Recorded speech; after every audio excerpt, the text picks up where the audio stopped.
Hello, Montana. This is going to be a lot of fun. Thank you. It'll be a lot of fun.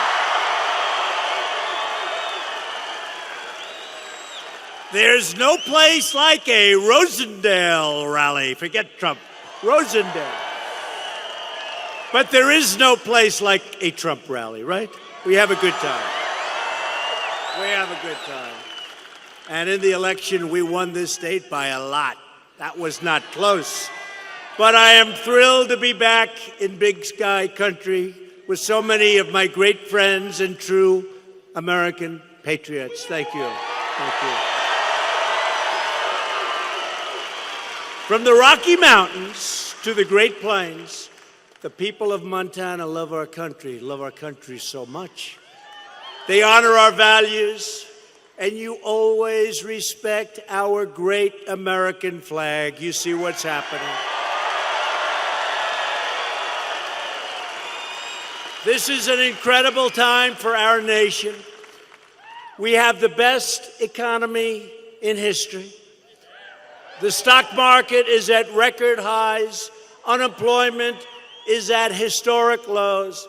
And more Americans are working today than ever before. That's a great stat, isn't it? Think of it. More Americans today.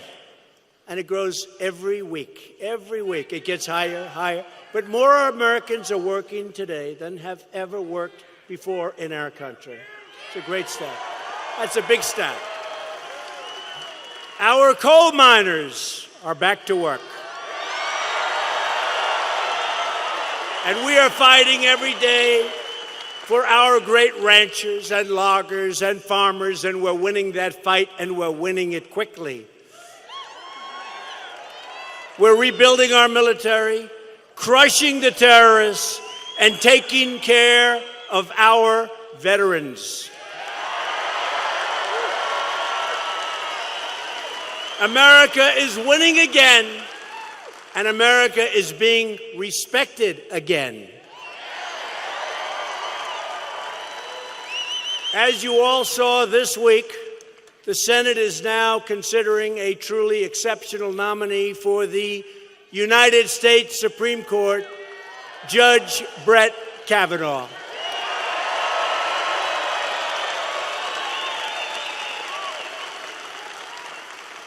And he's doing really well. But do you believe the anger and the meanness on the other side? Sick. It's sick. The whole country has now seen his amazing intellect and his brilliant legal mind.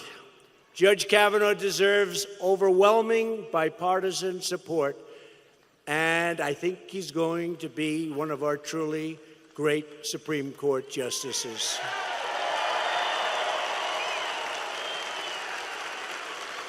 So tonight we're joined by truly terrific Republican leaders from the great state of Montana, including a friend of mine, an incredible senator, somebody that works so hard, and I can tell you, I don't want to embarrass him, but I'm going to tell you, he loves you. Senator Steve Daines. Hello, Steve. Thank you, Steve. Great job. Steve is a worker, and he does an incredible job. You also have a great attorney general who I've gotten to know over the years, Tim Fox, doing a fantastic job. Thank you, Tim. Thanks, Tim. Your Secretary of State, Corey Stapleton. Corey. Thanks, Corey. State Superintendent of Public Instruction. And he's just, this is a fantastic person. Elsie Arnson. Elsie, thank you. Thank you, Elsie. Great job. Been fantastic. You are really, she has done some job. I've heard all about you, your reputation. Thank you very much. And your outstanding Montana GOP Chairwoman, Deborah Lamb.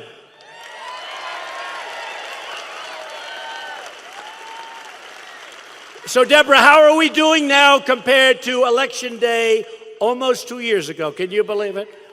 How are we doing? Better, even? Better, good. That's what we're doing in most states. And the states that we won, we're doing better. Thank you. Thanks. Great job. Great job, Deborah. I'm also thrilled to be joined by Montana's terrific member of Congress, a true champion for Montana. And I'll tell you what, this man has fought in more ways than one for your state. He has fought for your state. Greg Gianforte. He is a fighter and a winner. He's a winner. Great.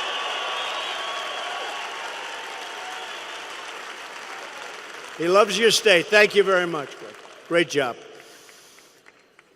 Everybody has to get out and vote for Greg and vote for people that are going to vote for us. Because without that, you're going to lose a lot of the things that we've won over the last 2 years. You're going to lose them, and you're going to lose them fast. Can't let that happen. But I'm here for a very specific reason.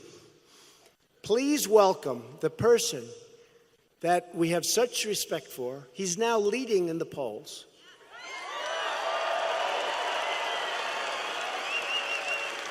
But I don't want to say that. I want to say he's just a little bit like 1 or 2 points behind. Is that okay, Matt, for me to say that? But he is somebody who is going to be a phenomenal United States Senator from Montana, Matt Rosendale. Matt, come on up. Matt. Where's Matt? Come on up, Matt. Come on up, Matt.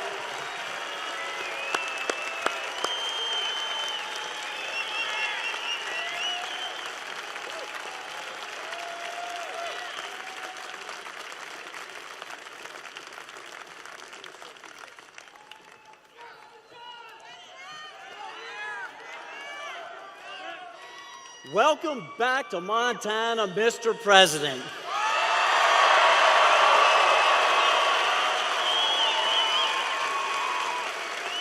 This crowd is all here for you.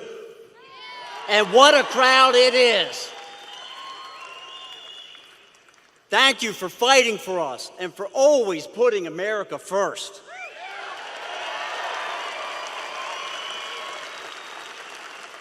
Montana is going to right a wrong this November, and we're going to send you the conservative reinforcements that you need to continue your good work.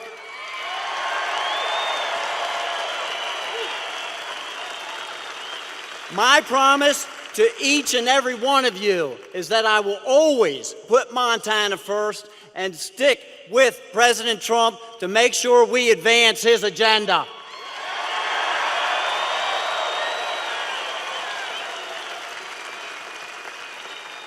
We're going to repeal and replace Obamacare and give you options on health care that you can actually afford.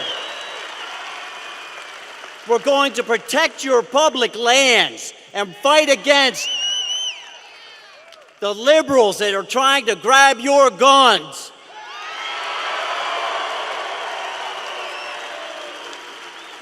We're going to confirm more justices like Neil Gorsuch and Kavanaugh, people that will uphold the Constitution and defend your Second Amendment rights.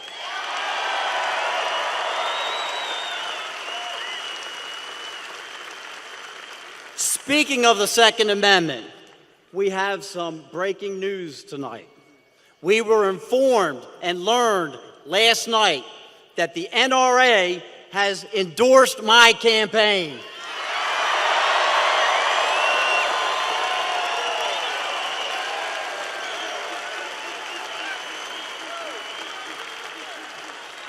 We're going to secure our border, enforce our laws, and build that wall.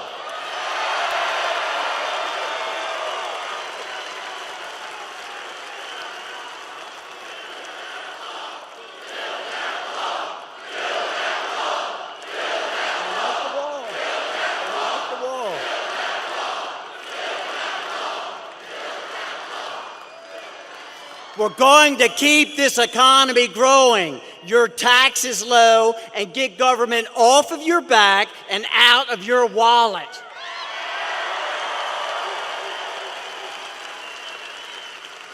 We've all seen the problems with big government.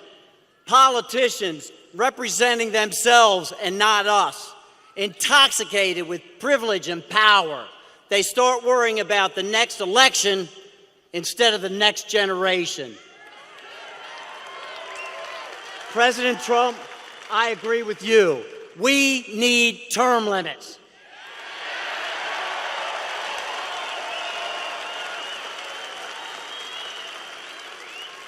That's why, if you elect me, I promise to serve no more than 2 terms. The people of Montana support term limits. They believe in doing your job and returning home, and so do I.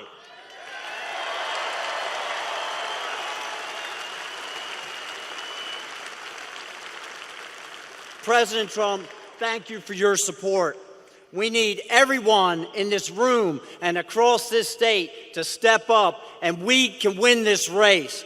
President Trump and I are counting on you to help us here.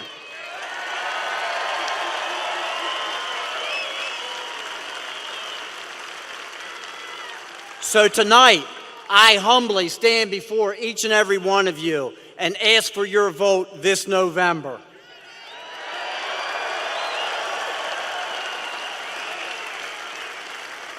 Together, we will win this race, and we will send President Trump the support and help that he needs back in Washington.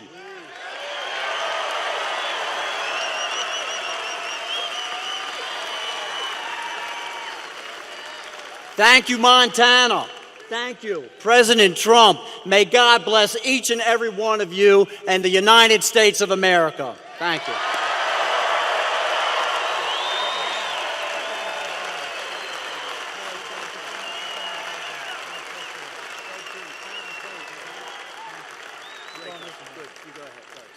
Thank you, Matt, very much. Thank you. Matt Rosendale. Very, very important that we elect Matt and, frankly, other Republicans. We have to get the Republicans. We'll get things we want. We've started the wall. Everybody wants the wall. We've spent $3.2 billion on the wall. We've got to get the rest of the funding. We're going to get it. The Democrats want to obstruct that. They want to obstruct our great justices. And by the way, you obstruct these justices, you're going to lose your Second Amendment. You're going to lose your right to those guns. You're going to lose your Second Amendment. So be careful. Be careful. Be careful. And don't forget, Tester's going to vote with the Waters and the Pelosi. Can you imagine? Maxine Waters is your new leader in the party. Can you believe it? Maxine Waters. She is something. But he's going to vote for Schumer. They're going to do whatever they say. They stick it. I will say this. One thing. Their policies are horrible. They're for open borders, meaning let all the crime come in. They're against so many things that you want.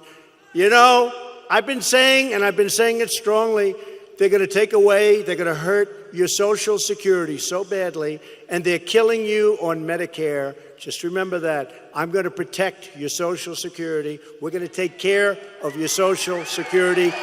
Matt Rosendale is going to make sure we're not touching your Social Security, and your Medicare is only going one way. That's stronger. They're going to end up taking it away from you, and you won't even know what happened. And on top of that, you're going to pay more tax. It's crazy. John Tester will never drain the swamp because he happens to live in the swamp and he loves the swamp. John Tester, I feel a little guilty because, you know, he did run the most beautiful commercial. I heard yesterday it started. And he's like my best friend, President Trump this, President Trump that. It's amazing when you win a state by a lot of points, how even Democrats can like you. Isn't that crazy? But the problem is he's never going to vote for me. He's not going to vote. But he's taken more cash from lobbyists than almost anyone in the entire Senate. He's controlled by his donors. One of the saddest things that I've seen is when John Tester and what he did to a great, great man, Admiral Ronnie Jackson. Admiral Jackson was subjected to horrible lies and smears. Now, I'm, a victim of that too, but I'm sort of getting used to it.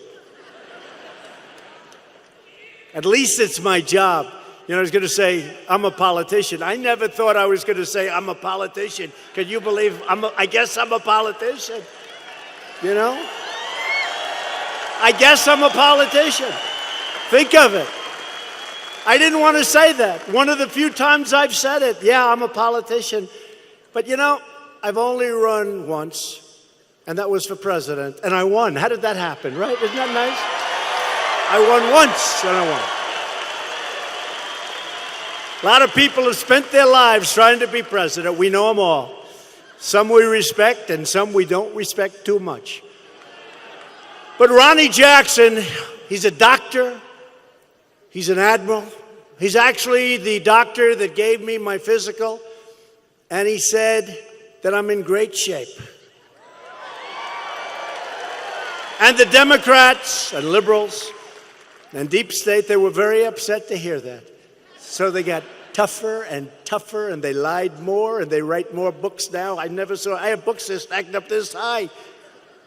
Actually, the ones that are really good are number 1, 2, and 3 on the bestsellers list, right? The really good ones. By Justice, I call her Justice, but she's Judge, but she's Justice to me. Janine, we love her. Judge Janine, by Greg Jarrett. How about Bongino? He's got a very successful book. How about Bongino? So many, and they're all doing great, and that's what makes me happy.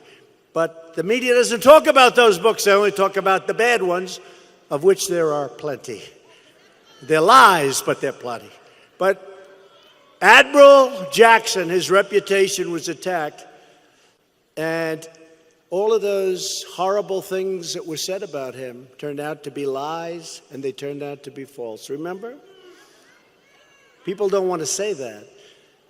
In the last election, Washington Democrats put John Tester in charge of electing extreme liberals. I'm talking about serious liberals, many of whom you're watching attacking Judge Kavanaugh and looking like fools, frankly, looking like fools.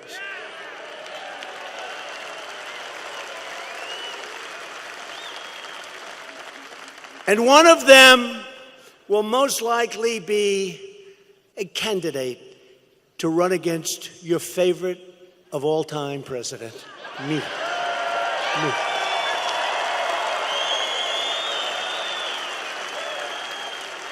But when I see the anger in their eyes, when I see the anger of what they say, to an intellect far greater than theirs, not even a contest, but I see the anger and the hatred. What are they doing? What are they doing? They're losing by doing it. They're losing by doing it. I just want to finish off, though. What Tester did to Admiral Jackson should never, ever be allowed. Ronnie Jackson is a great man. Ronnie Jackson has led a great and beautiful life. And to have lies told about him, I would never repeat what they are. See, in my case, they repeat them. I say, don't repeat them. They're terrible. They say, no, we're going to deny them. Do we love Sean Hannity, by the way? I love him. But here's the only thing.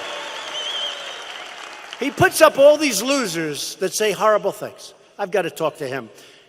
One after another. Donald Trump, he's lost it up here. It's pretty tough. I stand up here giving speeches for an hour and a half, many times without notes. And then they say, he's lost it. And yet we have 25,000 people showing up to speeches. And by the way, look at all the fake news back there.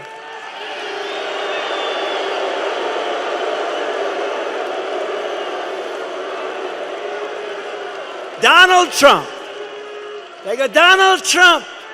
You know, it's really funny. Donald Trump's lost it. So I beat 17 great Republicans. I mean, senators. I beat governors, a couple of people, great people like Ben Carson. I beat a lot of great people. Ben Carson was tough. But I beat 17 great people. And I respectfully say, I beat the Bush dynasty. Okay. That's over. Pretty recently. Okay, now I have the privilege of going against crooked Hillary Clinton. So I beat crooked Hillary.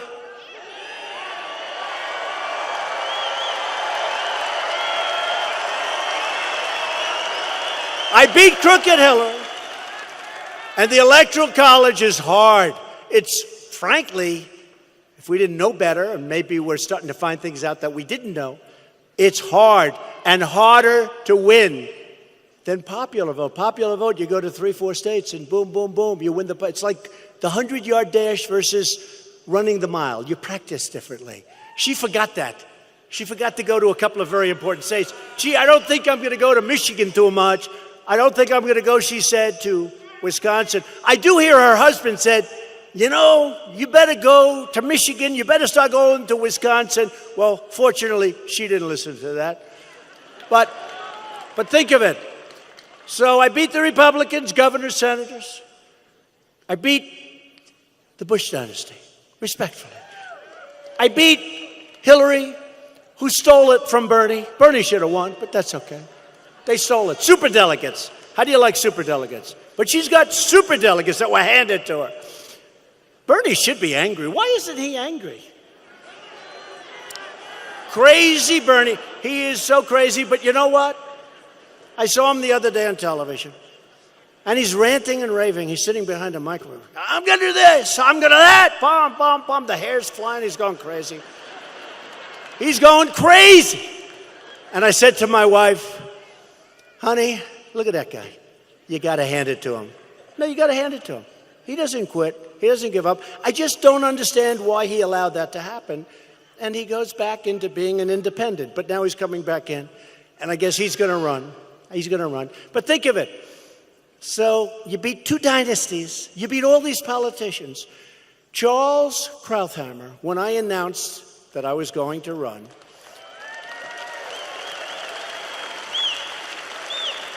he said, why would he run? This is the finest, well, he didn't know me, so I'm not insulted. He said, this is the finest field of Republicans ever assembled. I actually did. I looked at my wife, I said, you know, that's his business. He just said, these are the finest ever assembled. Why am I doing this? And then I said, that's okay, I'll do it anyway. Let's see what happens. Let's see what happens. So I beat all these senators, all these governors, all these brilliant political minds. Then I beat the other side. And then I listened, is he competent? I think I'm pretty competent, right? Don't you think so?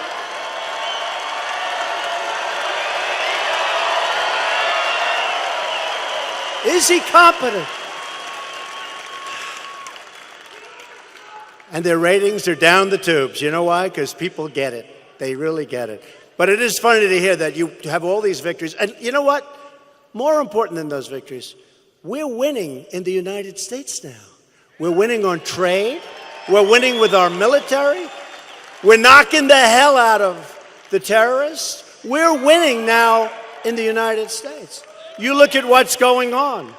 We have new deals being made.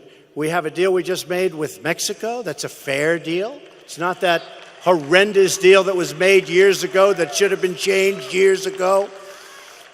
We're negotiating with Canada. We'll see what happens.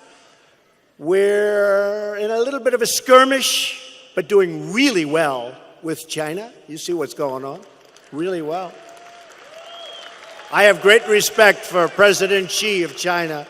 But honestly, we have to be treated fairly.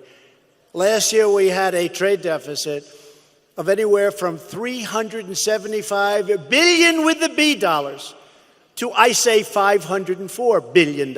Either one is not acceptable. So we're doing that, and it's working out very well. I just came on stage, and I was told that Kim Jong-un said some terrific things about me. He said, I have faith in President Trump. Think of this. You don't hear that from them. And just moments ago, they put on that he said very strongly that we want to denuclearize North Korea during President Trump's tenure. That's a nice, he just said it, But in the meantime, even if he didn't, we got our hostages back. There's been no more missile testing. There's been no more rockets flying over Japan. There's been no more nuclear testing. And we have a good feeling. He likes me, I like him. Who knows what's going to happen? But I can tell you what, the day before I took office, and even, I must say, because as you know, the rhetoric was fairly tough. It's interesting. With him, I had very tough rhetoric. And the fake news was saying, it's too tough. He's going to get us into the war. It's terrible. He's being too tough. It's horrible. What does he know about this? He knows nothing. I watched all these guys who have been losing for 30 years explaining why my method of negotiation wasn't working. Right?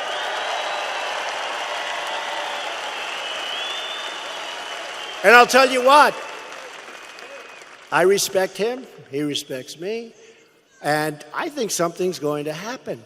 Take your time. I say, we take your time. Sanctions are on. But think of it. We got back our hostages. I didn't pay $1.8 billion. We got back our hostages. Paid nothing. We paid nothing.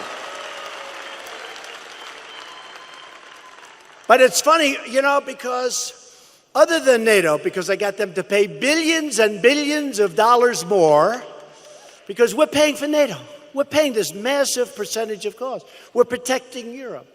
But I got them to pay billions of dollars more, and the fake news said he wasn't respectful to the leaders of other countries. And they're right in a way, because I said, listen, folks, I'm sorry, you're going to have to pay up. You got to pay up. You're delinquent. You know, in real estate, we say you're delinquent. And somebody asked me, it's really amazing they never covered this, because if they do, they would have said this is terrible. One of the leaders in front of the others, 28 nations, one of the leaders, who I get along with all fell. They respect us now because they couldn't believe. For years, NATO spending was going like this. And by the way, this is spending to protect them against Russia. You know, they keep talking about Russia. We're protecting, I got them to pay billions of dollars more, okay? But they said, sir, could we ask you one question? It's always nice when a president or a prime minister calls you sir. That means there's a certain respect. He said, if you don't walk away from these meetings with us paying what we're supposed to be paying or much more, will you leave us? I said, yes, I will. And they all said,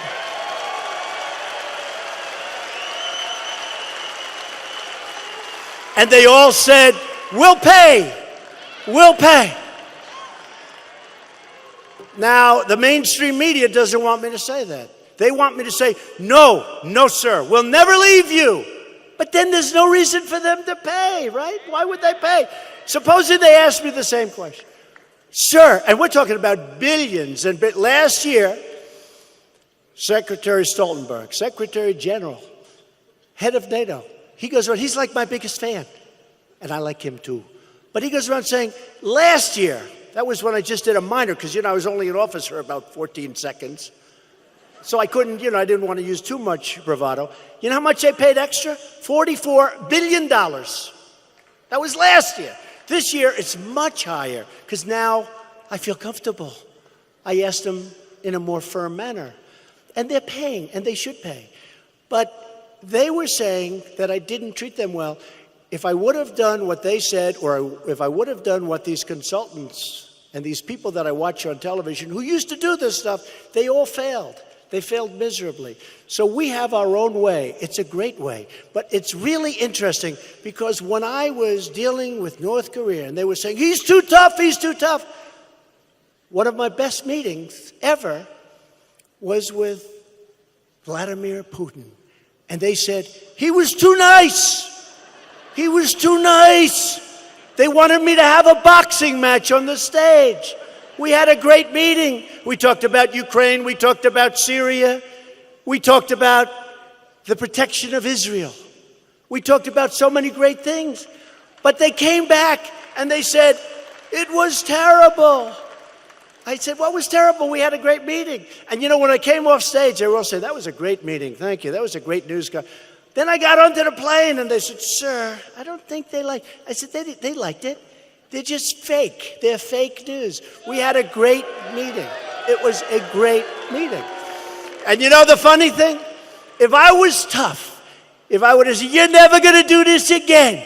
There'll be no more of this and no more of that. And stood him right in the face and then started boxing.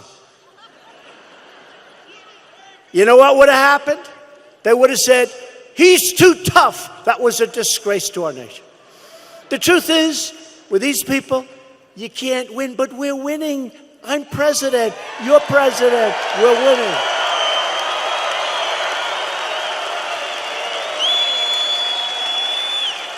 So everybody knows John Tester's game. He says one thing in Montana, but does the exact opposite in Washington. That's what happens. He'll come home and tell you about your Second Amendment, then he'll vote for something where you knock the hell out of it. John Tester talks like he's from Montana, but he votes like he's Nancy Pelosi. That's what he votes. He's a Nancy Pelosi. No, look at his voting. It's the same voting as Schumer, Nancy Pelosi, and the legendary Maxine. John Tester voted no on tax cuts, and he voted for the Obamacare disaster, which we almost repealed and replaced, but we'll get it done. And remember this, we got rid of the most unpopular element of Obamacare, right? The individual mandate. We got rid of the individual mandate. That was the most unpopular single. That is where you have the right to pay a fortune for the privilege of not having to pay a fortune for bad health care. Right? It's incredible. But we got rid of it. We'll get rid of all of it. And you know, one thing I have to say also, Obamacare was going up 115%. 125%, 80%, 60%, 53%, all different places. It was going up massively. You know, we want to repeal and replace it, and if we get enough Republicans, we will, and we'll have a much better health care. We've already come up with some of them, association care, etc. But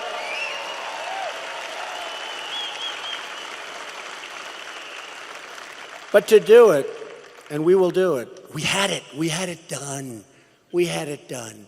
But remember, Tester voted no. He voted no on Kate's Law.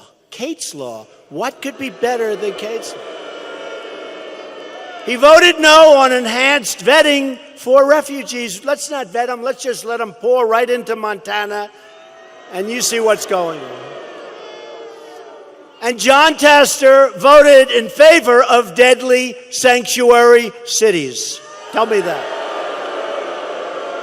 So that's not a person from Montana. I have a lot of friends in Montana. I don't get it. How did he get elected? John Tester voted for very liberal Obama judges 99% of the time. And yet, he would make it impossible for an incredible, distinguished admiral, doctor, not to get in. Figure that one. And yet, super liberal judges, many of whom are mocked and scorned. And John Tester voted against our incredible Supreme Court Justice, Neil Gorsuch. How do you do that? First in his class at Harvard, first in his class at Oxford, and he decides, I think I'll vote no. And by the way, Justice Gorsuch is great, and he's doing a fantastic job, and Justice Kavanaugh will do the same job.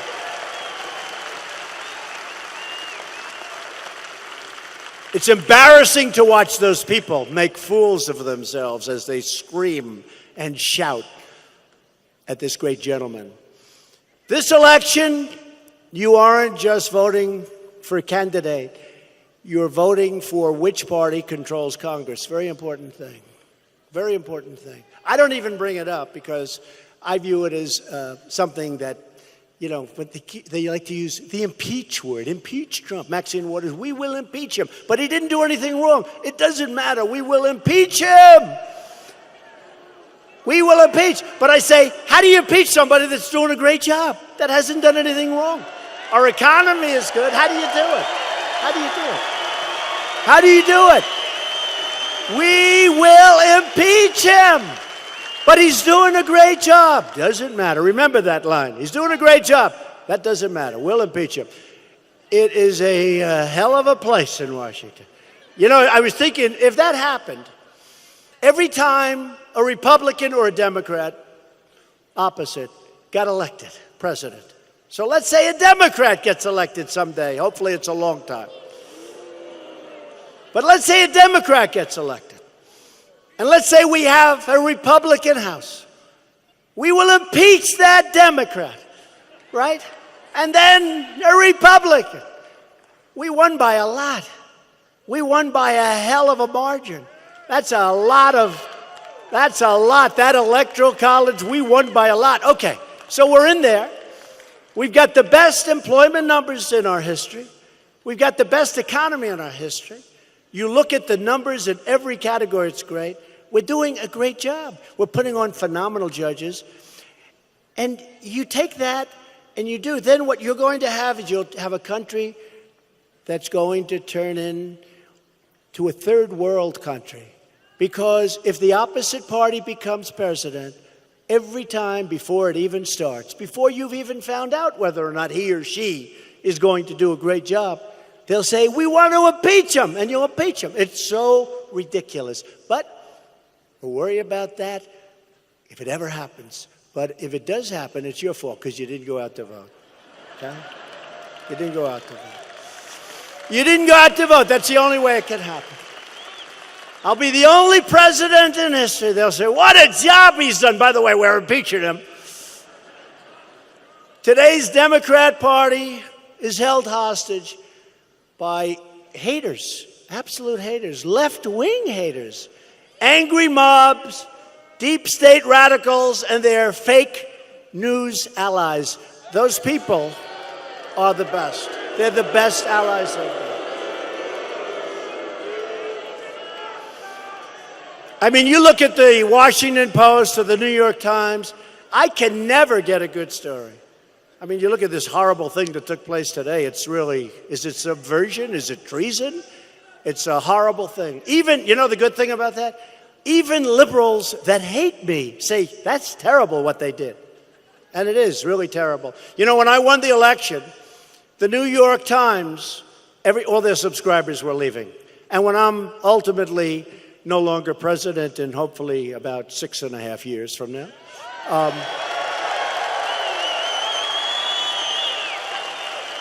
the New York Times will go out of business. All of them will be out of business. CNN will be out of business. They're almost out of business now if you look at their ratings. They're close to out of business. But they'll be out of business. But the New York Times, you remember, it was very famous. Nobody's ever seen it before. Maybe never done before. They apologized for their bad coverage of me. They apologized to their subscribers because after I won, everyone said, what the hell happened? What happened? We're reading this piece of garbage, and the guy that they kill every day, he won. So they wrote, does anybody remember? There was a very big story. They wrote an apology to their subscribers to stop the flow of people leaving and giving up their subscription to the New York Times. And it was quite amazing to watch. And you know, honestly, for 2 weeks, they really covered me well. And then it began. And then it got worse and worse and worse, and now we've reached an all-time level. The level of hatred is quite great, but that's okay. On the way over here, I saw a liberal pundit. He was filled with anger, and he was attacking me and our great administration. We have great people. I'll tell you, the White House is really working good. My wife put out a tweet today. Did you see that she doesn't do this. She put out a tweet. They had me stomping around, screaming with anger up in my area of the White House where I live with my wife and son, Barron. They had me screaming, shouting like a lunatic. And I had a television. I said, what are they saying? I had 6 people in my office. I was in the Oval Office. And we were having a talk on trade. Actually, it happened to be trade with Canada. They were telling me what's happening. And they said, sir, you're not up there screaming and ranting and raving. You're here talking. That's how dishonest it's become. But I asked a young, bright staffer of mine, why are they so filled with this much hatred? Why? Our country's thriving, jobs are booming, prosperity is soaring, and the future has never looked brighter for the USA. And the young aide looked at me and he said, Mr. President, these liberal pundits, they're haters, but they're so angry because you've upset their entire way of life. It's true. But I said, but let's get this straight. So the country's really doing well. And he looked at me and he said something that maybe is true. I find it hard to believe. He said, sir, they just don't care. It's really pretty sad, right? You know, when you look at what's happening with all of it, including our military rebuilding, we're rebuilding, and everything that we're building is being made right here. The best missiles in the world, the best planes in the world, the best ships in the world. It's all being made right here in the United States. The so-called resistance is angry because their horrible ideas have been rejected by the American people, and it's driving them crazy. Crazy. They're the ones, honestly, that have been driven crazy. The latest act of resistance is the op-ed published in the failing New York Times by an anonymous, really an anonymous, gutless coward. You just look. He was, nobody knows who the hell he is, or she, although they put he, but probably that's a little disguised. That means it's she. But for the sake of our national security, the New York Times should publish his name at once. I think their reporters should go and investigate who it is. That would actually be a good scoop. That would be a good scoop. Unelected deep state operatives who defy the voters to push their own secret agendas are truly a threat to democracy itself. And I was so heartened when I looked. I think it's backfired. Seriously, people that don't exactly dig us and they don't exactly like me, they're fighting for us. It's an incredible, it's actually a beautiful thing. We've picked up a lot of support because at some point this whole thing is going to be exposed. And it's really bad and it's really dangerous and it's really sad for the media and the mainstream media. It really is sad. When I told you about the good news coming out of Korea today, they will hardly even report it. If this were President Obama, that would be the biggest story in the history of our country. But it's going to be, sooner or later, it will be exposed. The policies of our political opponents have brought about only failure, destruction, and humiliation to our country. Look at what happened. Look at where we were and look at where we are.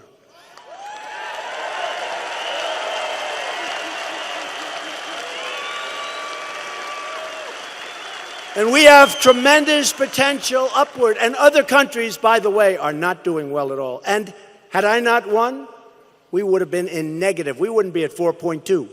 We would have been in negative numbers. We were going down. We were low and we were headed down. We freed up this country with the regulations and the tax cuts. We freed up our country, and it's great to watch.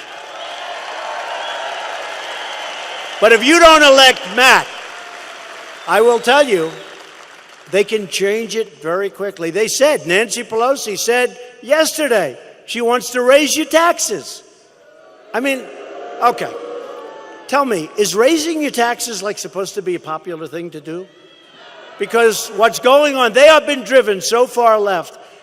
I don't know why they don't talk about red waves. I mean, historically, the person that's president, when you have the party having the president, they don't do well in midterms, but nobody's ever had, an economy like we have. Nobody's ever had this economy, so hopefully you're going to remember that.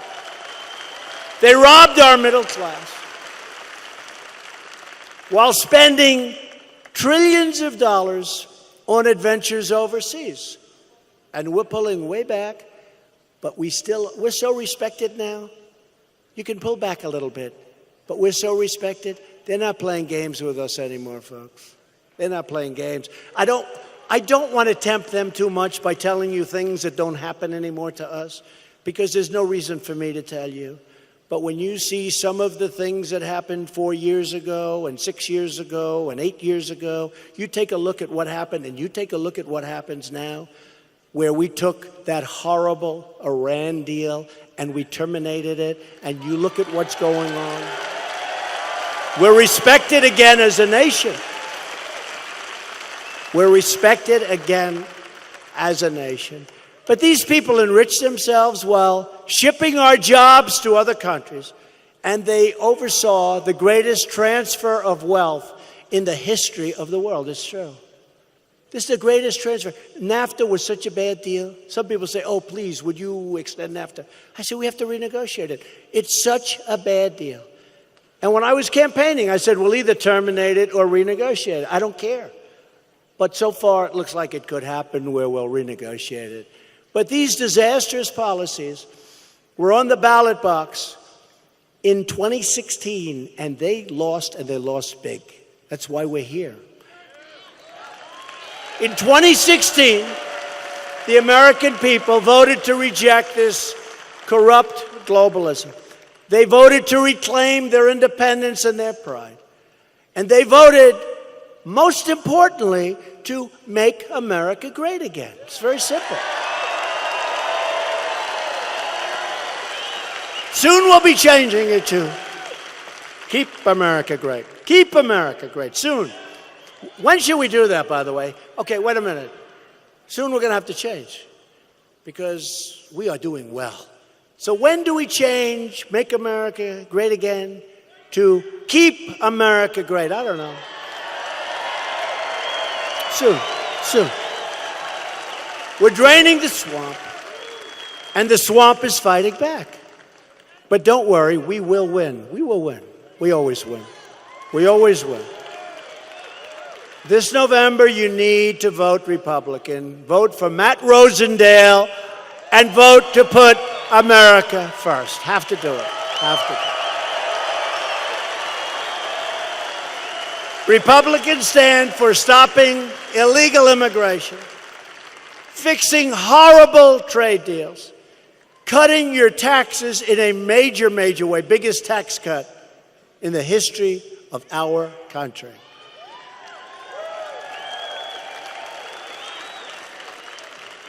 And in addition to that, we got ANWR. You know what that is, right? In Alaska. They've been trying to get that approved for 50 years. We got it approved. It's part of that plan. We'll be defending your Social Security, which the Democrats will destroy. And we're going to be defending your Medicare and protecting the safety net for truly needy Americans, people that need help, that are Americans, not for people that come into our country illegally.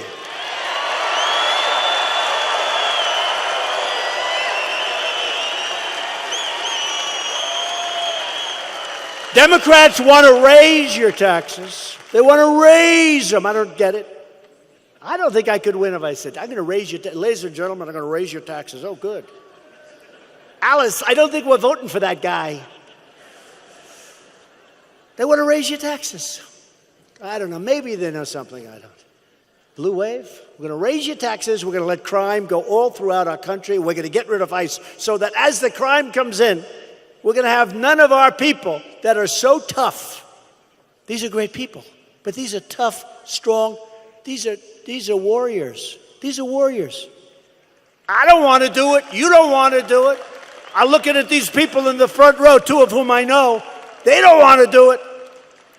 ICE does it like, hey, it's like, let's go out to dinner. They have done an incredible job. So they want to raise your taxes. They want to open your borders. They want crime to pour in because that's what's going to happen when you open your borders. How about the governorship of California? He just announced that he wants to open borders and he wants to let anybody come in that wants to. And then he wants to pay for all medical, for all school. What happens, I said, if the entire world decides to go to California because they get free health care, free medical care, and free education? California has just increased in size to 500 million people. California has just become one really large person. California, think of it. He says, I want to open the border. I want everyone to come in.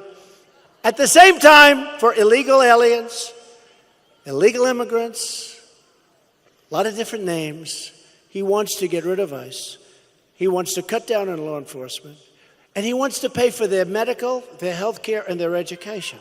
But I really asked look, it's all about common sense, right? I think I won because of common sense. And because, like you, me, we're smart. We're really smart. But I said to myself, just common sense. Everyone's going to come in. I may even move to California to get free health care. I may move there. The last time Democrats were in power, they cut Medicare by more than $700 billion to pay for the scandalous Obamacare. Now Democrats want to steal trillions of dollars from Medicare. They're going to ruin your Medicare, watch. They want to turn America into Venezuela. I don't think so. Democrats would destroy Medicare with Medicare for all. You heard that. Medicare for all. Until they run out of money, which will be like in the third day. And then it'll be Medicare for none. Or it will be 1/10 Medicare what you used to get. They want to rob our seniors of their Medicare benefits. And they want to raid your Social Security. They will destroy your Social Security. And I'm going to save your Social Security. We're not touching your Social Security. Do you remember when I ran? You remember when I ran? I said, I'm not touching Social Security. Everybody said, well, and everybody else wanted to do things with Social Security. I said, we're not touching your Social Security, right? I didn't touch your Social Security. Remember what I said? Growth. Growth will take care of it. Growth. And that's what's happening. We are growing beyond what anybody expected, beyond what those people thought was possible. We're growing. It's called growth. A lot of money's coming in. Democrats also want open borders. And all of that equals massive costs, massive, and massive crime, and massive tears. Tears. You look at the families that have been so badly hurt. Republicans want strong borders. We want to finish the wall. We're up to $3.2 billion. We've done a lot of work on the wall. A lot of people don't understand that, but that's okay. Got to finish the wall. And we'll get that approved. We're going to get it approved. It's moving along. I'd like to do it. I could do that whole thing in 1 year, but these guys are holding back. The only thing Democrats are good for is obstruction and resisting. Their whole campaign is resist, resist. I don't get it. We're going to have no crime. We want to protect America's great people and its great citizens. We want to protect American benefits, and we're doing that, and I've done it. In Maryland, The Democrat candidate for governor wants to give illegal aliens free college tuition, courtesy of the American taxpayer. Come on in, free college. In Florida, the Democrat nominee for governor wants to abolish ICE and release hundreds of criminals onto our streets. He wants to also take care of their Medicare and every other thing you can take care of. You name it, he wants to take care of it. And Florida will be a disaster. Florida is one of the most successful states in our union. It'll be a disaster. You have a great candidate in Florida. It's called the Republican candidate, Ron DeSantis. Ron for governor. This election is a choice between Democrats who want to abolish ICE and Republicans who want to abolish MS-13. It's very simple. People have no idea how bad they are. Nancy Pelosi got extremely angry at me when she started yelling, "They're human beings. Don't talk to them like that. Don't call them animals." Remember, she said, "Don't call them animals." Then you see what they do and how they do it and the viciousness of it. No, I'm sorry, Nancy. I'm very sorry. Hate to tell you, Nancy. You're going up the wrong tree, Nancy. Republicans stand proudly with the brave men and women of ICE, with Border Patrol, and with our law enforcement.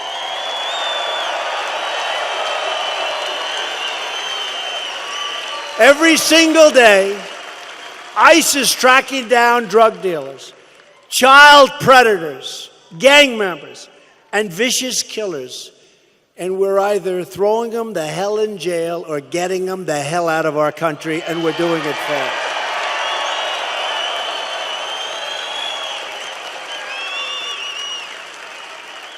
This election is about safety. This election is about jobs. It's safety and it's jobs. Thanks to Republican leadership, our economy is booming like never before in our history. Think of it, in our history. Nobody knew this was going to happen. If I would have said this on the campaign trail, if I would have used 4.2, you saw it was adjusted upward from 4.1, 4.2 GDP, the press would have gone after me. They would have said impossible.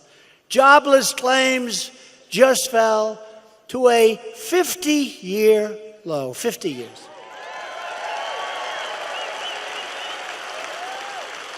We've created over 4 million new jobs since the election and lifted almost 4 million Americans off of food stamps. Think of that.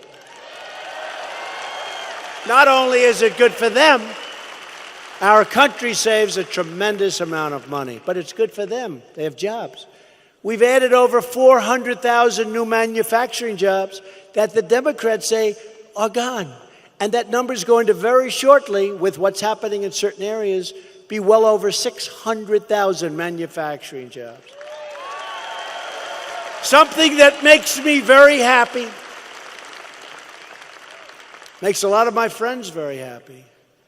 African American unemployment recently achieved the lowest, think of that, the lowest rate, lowest ever recorded in the history of our country.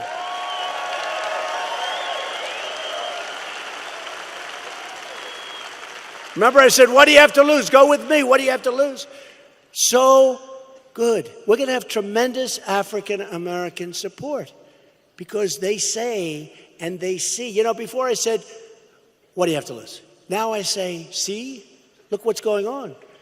The lowest unemployment in the history of our country. Hispanic American and Asian American unemployment have also reached their lowest rates in the history of our country. History. Youth unemployment has just reached its lowest rate in nearly half a century. Unemployment for Americans, this is so important, without a high school diploma, has reached the lowest level ever recorded. Think of that. Women's unemployment recently reached its lowest rate in nearly 65 years. We've added 100,000 jobs, building pipelines and supporting the production of oil and natural gas. We've added something great to our portfolio by increasing exports of clean, beautiful coal by over 60%. 60%. And Montana knows something about coal. Think of that, over 60%. We freed it up. It's a great natural resource for us. Clean, I call it clean, beautiful coal, what they can do with coal today. In the first 8 months of 2018, Montana coal production increased by 2.5 million tons. It's a lot. That's a lot, right? To continue this incredible momentum, we need to elect more Republicans like Matt Rosendale. You got to do it, because it can be turned off. It can be turned off so quickly. Last week, we made another truly historic announcement. We're replacing NAFTA with a beautiful new brand, because it's a much different deal. It will be called the U.S.-Mexico Trade Deal. One-on-one. And hopefully Canada will come into that deal, and if they don't, that'll be fine, and if they do, that'll be fine. Either way, we can live, we'll be very happy. I think they will, because we love Canada. We do love Canada. They've treated us pretty badly in trade for the last 40 years, but that's okay. It wasn't my fault. We're going to make a fair deal with Canada, just like we did with Mexico. We're cracking down on unfair trade practices emanating from China. America is tired of getting ripped off. We're going to get a great deal for our farmers and ranchers and factory workers. We're giving our workers and businesses a level playing field. Republicans passed the biggest package of tax cuts, and very importantly, tax reforms. The average Montana family of four will take home $2,281 extra dollars this year, and many will take home much more than that. And our tax cut saves family farms and ranches and small businesses from unfair estate tax, also known as the death tax. So now if you leave, you're a guy, have a beautiful farm, husband or wife, and you love your kids. By the way, if you don't love your kids, don't leave it to them. Don't worry about it. Then this won't help too much. But you want to leave it to your kids. You'd like your kids to take over the farm. But you couldn't do it because they had to borrow a fortune in order to work it out. We got rid of that tax. That's a big deal. It's a big, big deal.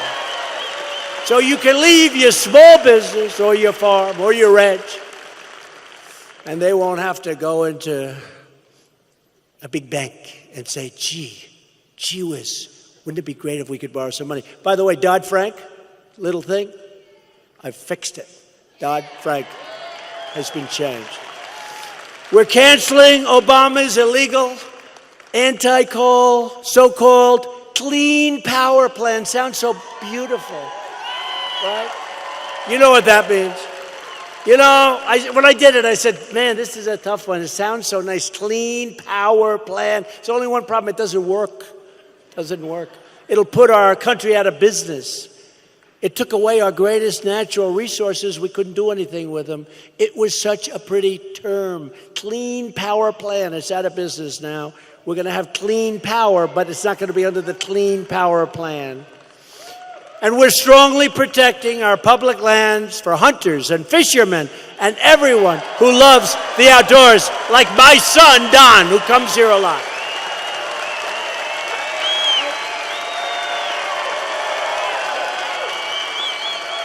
My son comes here a lot. You know that. A lot of you know my son, Don, comes here, he loves hunting. We passed Veterans' Choice, giving our veterans the right to see a private doctor if he has to wait online for the rest of his life. And we also passed the landmark VA Accountability Act. They've been trying to pass both of them for more than 45 years. I got them both passed. And with accountability now, if a bad government worker abuses one of our great veterans, and we love our veterans, we turn to them and we say, "You're fired, boom." We secured a record $700 billion for our military this year and $716 billion next year for our military. And at my direction, the Pentagon is working hard to create a sixth branch of the United States Armed Forces, the Space Force.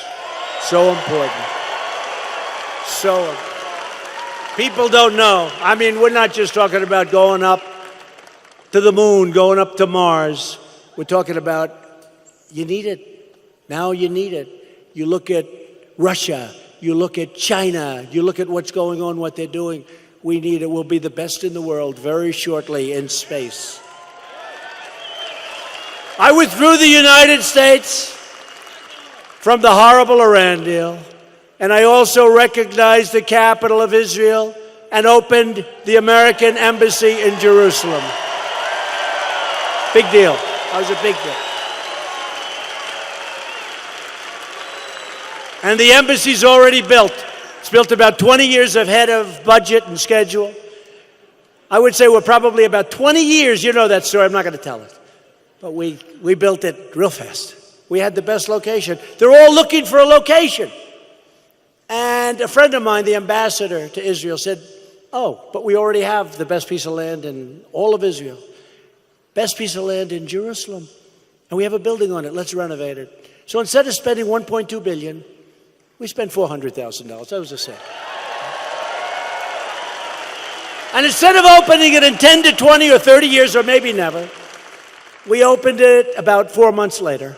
It's been open for a long time already. A lot of people work in there. So we have the embassy already open. Do I get credit for saving $1 billion? Not really. Someday. Someday. You know, when Abraham Lincoln made the Gettysburg Address speech, the great speech, do you know he was ridiculed? He was ridiculed. He took the horse and carriage up from the White House.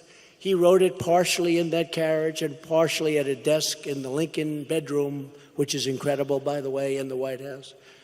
And he went up to Gettysburg and he delivered that speech, the Gettysburg Address.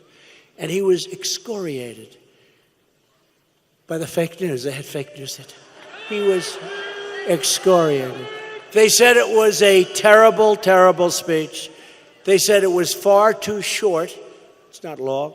Many of us know it by memory. It was far too short, and it was far too flowery. It was too flowery, 77 years ago, right? Too flowery. And he died. 50 years after his death, they said it may have been the greatest speech ever made in America.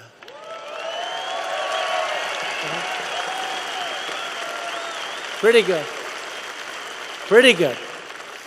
I have a feeling that's going to happen with us. In different ways, that's going to happen with us. For years, you watched as your leaders apologized to other countries for America. They apologized. We're so sorry. We're so sorry. So sorry. Now you have a president who's standing up for our country. I'm standing up for America.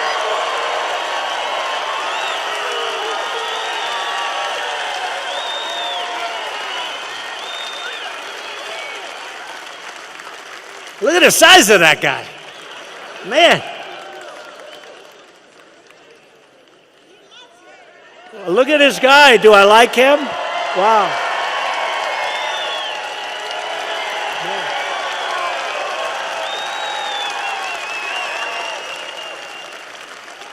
We're not going to mess with him tonight, I tell you.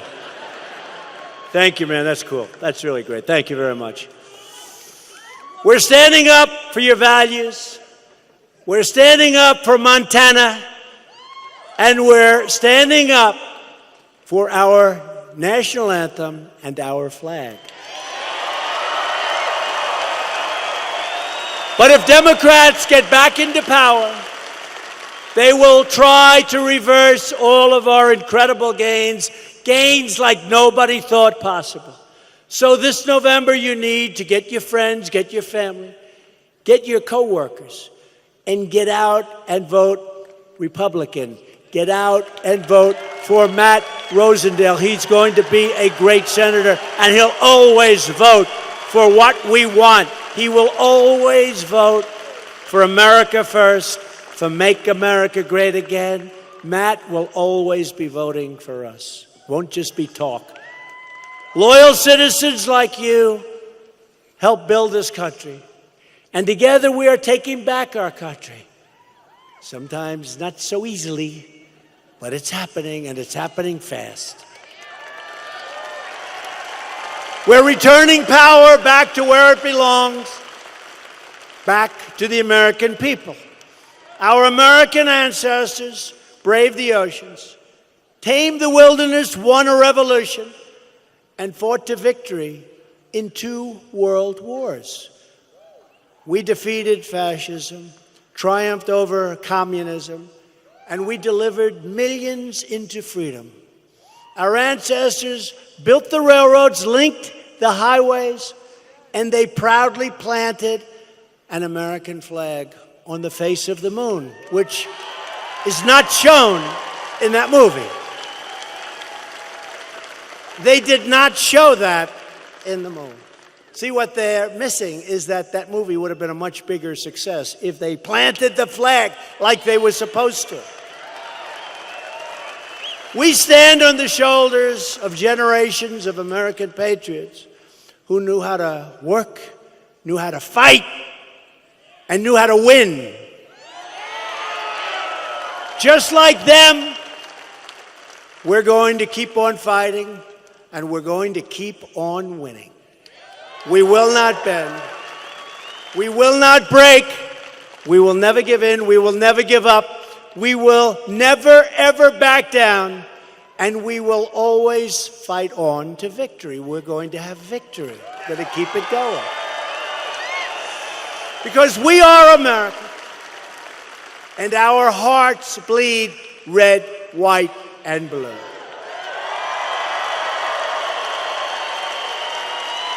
We are one people, one family, and one glorious nation under God. And together we will make America wealthy again. We will make America strong again. It's already happened. We will make America safe again. And above all, we will make America great again. Thank you very much, Montana. Thank you.